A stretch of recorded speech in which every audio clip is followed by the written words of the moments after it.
ஹாடியஸ் இன்னைக்கு ஒரு home service work பற்றி பார்க்கலாம். மேரேஜுக்கு பார்லர் சர்வீஸ் எடுக்க முடியாத பிரைட்ஸுக்கு வீட்டில் போய் நாங்கள் சர்வீஸ் பண்ணுவோம். காலையில் சாப்பிட்டுட்டு பஸ்ஸில் தான் தேங்காய்பட்டணம் போயிருந்தேன். பஸ்ஸில் பாட்டு கட்டிட்டு ட்ராவல் பண்ண எனக்கு ரொம்ப பிடிக்கும். முஞ்சரையிலிருந்து என் ஃப்ரெண்டு ஜாயின் பண்ணியிருந்தாங்க. அதுக்கப்புறம் பிரைடோட சிஸ்டர் தான் பைக்கில் கூட்டிகிட்டு போனாங்க. மேக்ஸிமம் மேரேஜுக்கு 3 days முன்னாடி ஃபேஷியல் எடுக்க சொல்லுவோம். மேரேஜ் முன்னாடி ஃபேஷியல் பண்ண சஜஸ்ட் பண்ற ரீசன் ஏன்னு தெரியுமா? மேரேஜ் வரைக்கும் ஸ்கின் கேர் எதுவுமே ஃபாலோ பண்ணிருக்க மாட்டாங்க. ஃபேஷியல் அப்படிங்கிறது ஒரு ஸ்கின் கேர் தான். ஃபேஷியல்ல cleansing, scrub, gel, massage pack அப்படின்னு தான் ஸ்டெப்ஸ் இருக்கும். இது ஃபேஷியல் அண்ட் பிராண்ட் பொறுத்து தான் இந்த ஸ்டெப்ஸ் மாறும். ஃபேஷியல் க்ளோயிங் பர்பஸுக்கு மட்டும் இல்லாம ஸ்கின்ல இருக்கிற blackheads, whiteheads remove பண்றதுக்காகவும் நம்ம ஃபேஷியல் எடுத்துக்கிறோம். இப்படி நீங்க க்ளீன் பண்றதுனால உங்களுடைய மேக்கப் ஈவனா ஸ்ப்ரெட் ஆகுறது மட்டும் இல்லாம மேக்கப் ஸ்கின்னோட ஈஸியா அப்சர்வ் ஆகி உங்களுடைய ஸ்பெஷல் டேயை உங்களை இன்னும் அழகா மாத்தும்.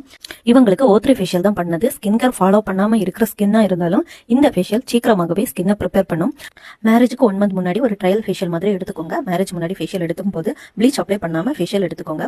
உங்களுக்கு ஏதாச்சும் ஹோம் சர்வீஸ் தேவைப்பட்டா நம்பர் டிஸ்பிளே பண்றேன், கான்டாக்ட் பண்ணுங்க.